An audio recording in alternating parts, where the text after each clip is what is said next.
putting what you're calling the alt-left and white supremacists on the same moral plane.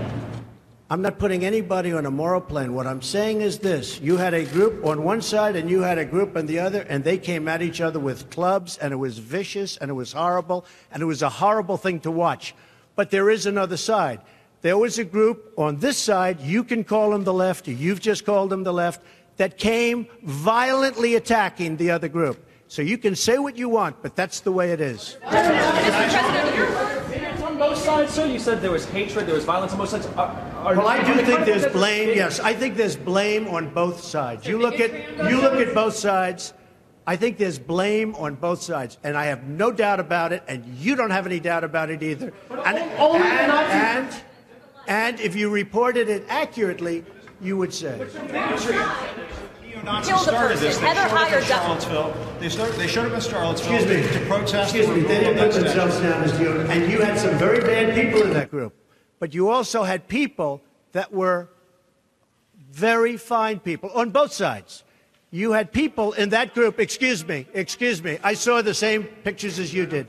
You had people in that group that were there to protest the taking down of, to them, a very, very important statue and the renaming of a park from Robert E. Lee to another name. Robert E. Lee are not the same. Well, no, George Washington was a slave owner.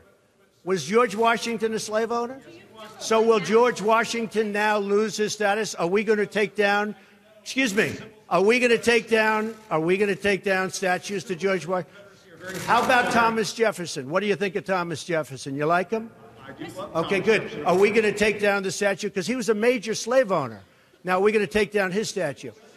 So you know what? It's fine. You're changing history. You're changing culture. And you had people, and I'm not talking about the neo-Nazis and the white nationalists, because they should be condemned totally. But you had many people in that group other than neo-Nazis and white nationalists, okay? And the press has treated them absolutely unfairly. Now, in the other group also, you had some fine people, but you also had troublemakers, and you see them come with the black outfits and with the helmets and with the baseball bats.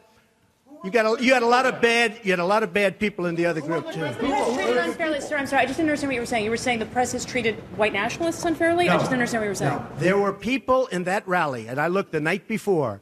If you look, there were people protesting very quietly the taking down of the statue of Robert E. Lee. I'm sure in that group there were some bad ones. The following day it looked like they had some rough, bad people. Neo-Nazis, white nationalists, whatever you want to call them.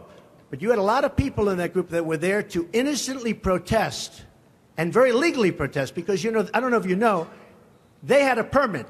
The other group didn't have a permit. So I only tell you this. There are two sides to a story. I thought what took place was a horrible moment for our country, a horrible moment. But there are two sides to the country. Does anybody have a final?